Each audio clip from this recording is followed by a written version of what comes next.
Hi foodies, welcome back to the channel. If you're new, hi there, my name is Mawuena. Welcome to our foodie world where we bring you simple, relatable homemade meals. We are back again with another video, and today we are making spicy green chili sauce, which you could pair with your favorite meals. So if you are interested, stay tuned and let's get right into the video.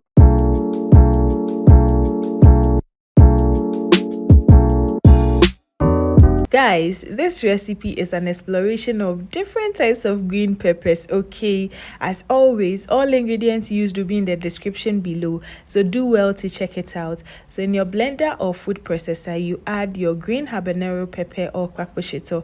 You also add your green onions or spring onions, and then you also add some red onions or shallots. The more onions you add, the tastier your sauce will be, but if you don't gauge your onions right, the onions might overshadow your sauce, and we don't want that. We also added some garlic and ginger for flavor, and then we added some green chilies and green bell pepper. I already told you this is an exploration of the different types of green peppers. Just look at how colorful our blender is looking right now, and then we go ahead and blend. However, we blend ours with oil, as blending with water would prolong the cooking process, and we want this sauce to be sharp. Okay, so we blended ours with sunflower oil, but you can blend yours with any oil of your choice. After blending, our blended sauce is looking pale at the moment, but once it's done cooking, you would get it. Okay,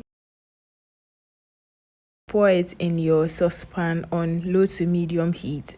We added some shrimp cube, but if you have shrimp powder, you can use that instead. And then you stir everything together and let it simmer on low to medium heat. We then added our secret ingredient, which is fish powder. We use herring's powder. This takes the taste to the next level. And on this channel, the Sweet Tooth Association. This pepper comes out so good. We also added salt to taste. You can pair this pepper with your hot kenkey or banku, fried yam, or even rice. So once the color is darker, then you know your sauce is ready. We also added some sliced onions for extra flavor. Now just look at how beautiful the sauce looks. You can adjust the pepper to how you can handle. Okay, thank you so much for watching, and if you enjoyed this recipe, please subscribe, like, share, and comment. Thank you so much for watching.